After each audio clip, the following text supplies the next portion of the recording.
Jangan pernah mempertahankan kesalahan, karena sekuat apapun Anda bertahan, Anda tidak akan pernah bisa menang melawan kebenaran. Sahabat Jempol dimanapun Anda berada, jumpa kembali bersama saya di channel jempol.id. Salam sejahtera, Assalamualaikum warahmatullahi wabarakatuh. Saya berdoa untuk sahabat Jempol semuanya, semoga senantiasa diberikan kemudahan mencari rezeki, sehat lahir dan batin, dan senantiasa mendapat perlindungan Allah Subhanahu wa Ta'ala. Ada sebuah quotes menarik penutup dari pembacaan penolakan eksepsi yang diajukan oleh pengacara Ferdy Sambo dan kawan-kawan. Eksepsi yang ditolak oleh jaksa penuntut umum pada saat membaca penolakan eksepsi itu atau jawaban terhadap keberatan pengacara geng Ferdy Sambo itu, quotes-nya luar biasa memukau. Baik, akan saya coba ulangi. Seperti ini ucapan jaksa itu.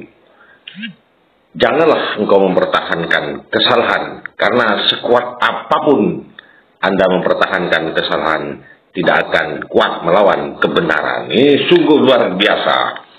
Jadi pada saat sidang selesai dibacakan tuntutannya oleh jaksa penuntut umum, hampir seluruh dari tersangka pembunuhan berencana Brigadir Joshua Huta Barat mengajukan eksepsi keberatan atas tuntutan yang dibacakan oleh jaksa penuntut umum dengan alasan bahwa diantaranya tuntutan itu menurut pengacaranya geng Ferdy Sambo sama sekali tidak berdasar dan patut dipertanyakan, katanya si pengacara. Maklum kan, pengacara mereka ingin kliennya dibebaskan dari jeratan hukum. Namun demikian, sungguh luar biasa jaksa penuntut umum membacakan penolakan atas eksepsi itu dengan sangat runut dan sistematis. Sidang lanjutan Ferdy Sambo atas kasus pembunuhan Brigadir Joshua alias Brigadir J dibacakan pada hari Kamis tanggal 20 bulan 10 tahun 2022, dilaksanakan di Pengadilan Negeri Jakarta Selatan. Jaksa penuntut umum meminta majelis menolak seluruh nota keberatan atau eksepsi yang diajukan oleh Ferdy Sambo. Menurut jaksa penuntut umum, berdasarkan analisa yuridis di atas seluruh keberatan yang diajukan terdakwa dan penasihat hukum tidak berdasar hukum dan patut untuk ditolak, kata jaksa. Oleh karena itu, maka jaksa penuntut umum memohon agar majelis hakim yang memeriksa dan mengadili perkara itu menjatuhkan putusan untuk menolak keberatan atau eksepsi terdakwa dan penasihat hukum terdakwa Ferdy Sambo untuk seluruhnya.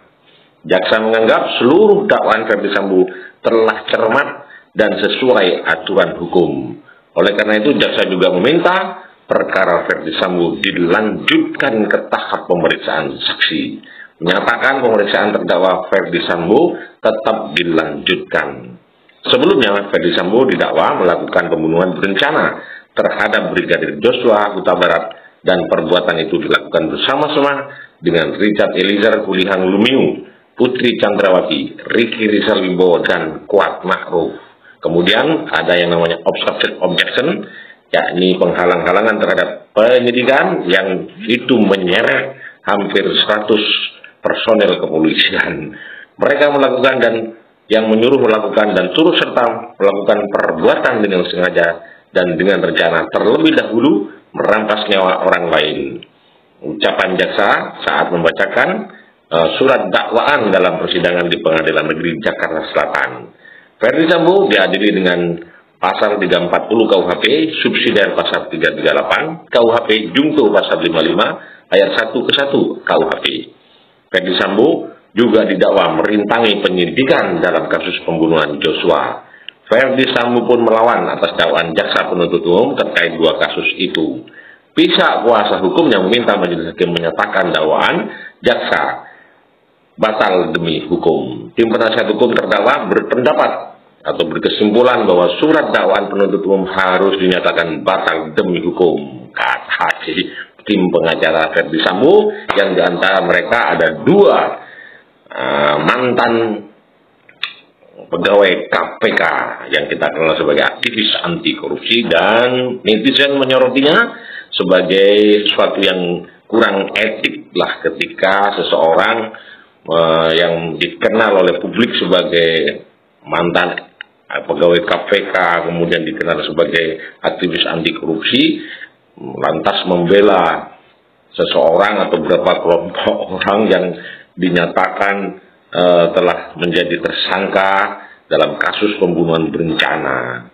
Meskipun itu sah-sah saja dari konteks kepengacaraan, karena menurut pertimbangan pengacara semua berhak mendapatkan perlakuan hukum di depan pengadilan, tentu saja kita akui itu. Namun demikian, netizen dan luar publik menilai bahwa itu tidak sepantasnya dilakukan oleh Febri Diansah, mantan ex KPK, dan nampaknya si Febri ini dipermalukan di depan pengadilan oleh para jaksa penuntut umum yang sejak awal membacakan tuntutan hingga menjawab eksepsi pengacara itu ngegas semuanya. Ini luar biasa kawan-kawan. Kita dukung kejaksaan untuk terus melakukan pengawalan terhadap proses peradilan Brigadir Joshua Huta Barat.